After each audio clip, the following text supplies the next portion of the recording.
వాళ్ళకు కూడా మనం న్యాయం చేయాలని చెప్పేసి మేము అన్ని గ్రామాలకు కూడా అన్ని మండల స్థాయి అధికారులకి అదేవిధంగా తాలూకా స్థాయి అధికారులకి జిల్లా స్థాయి అధికారులతో మాట్లాడి అన్ని చోట్ల కూడా జాగ్రత్తగా ఎన్యూమరేషన్ చేసి అందరికీ కూడా పూర్తిగా న్యాయం జరిగే విధంగా మేము ప్రణాళిక సిద్ధం చేసి తీసుకొని వెళ్తున్నాం.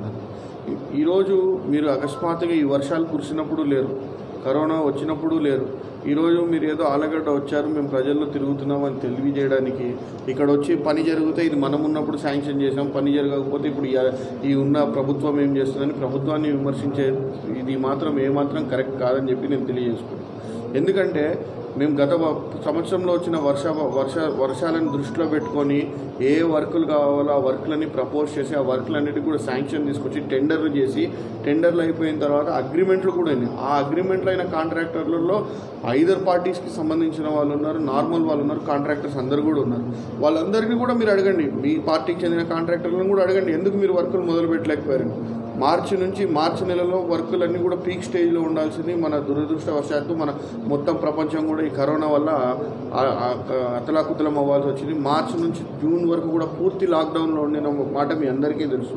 జూన్ నెల నుంచి మనం లాక్డౌన్ నుంచి కొద్దిగా ఓపెన్ చేసుకుంటూ వస్తున్న సమయంలో మన ప్రాంతంలో జూలై నుంచి భారీగా కురుస్తున్నాయి వర్షాలు. ఈ 2-3 నెలలు కూడా ఈరోజు అగ్రిమెంట్లు ఉన్నాయి, అన్నీ ఉండగా మీరు ఈ విధంగా విమర్శించడం కరెక్ట్ కాదు. ఏదైనా తప్పు జరిగితే మేము రెడీగా ఉన్నాం, ఈ రకంగా తప్పు జరుగుతుంది, లేకపోతే పలానా వాళ్ళకి ఇబ్బంది జరుగుతుంది, గవర్నమెంట్ కానీ ప్రభుత్వం కానీ ఈ కార్యక్రమం చేయడం వల్ల లేదా మీ వాళ్ళు ఇలాంటి కార్యక్రమాలు చేయడం వల్ల మా దృష్టికి తీసుకొస్తే ఖచ్చితంగా దాన్ని మేము వాళ్ళకి న్యాయం జరిగే విధంగా మేము కూడా దాని మీద చర్యలు తీసుకుంటాం.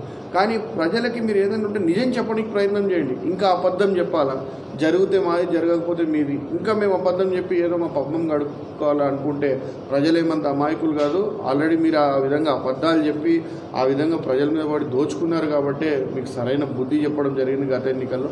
ఇప్పటికైనా పద్ధతి మార్చుకొని మీరు ఏదైనా ఉంటే సద్విమర్శలు చేయండి, దాన్ని మేము కూడా స్వాగతిస్తాం. ఏమన్నా ఇబ్బందులు ఉంటే మా దృష్టికి తీసుకురండి, దాని మీద స్పందించి ప్రభుత్వం ఏ రకంగా పనిచేయాలో మేము కూడా చూస్తాం. కానీ ఇట్లా ఈ విధంగా ఊరికే విమర్శలు చేస్తే మేము కూడా మనుషులమే, మాకు ఓపిక ఉంటుంది, ఆ ఓపిక నశిస్తే అది కూడా పద్ధతిగా ఉండదని చెప్పేసి తెలియజేసుకుంటాం.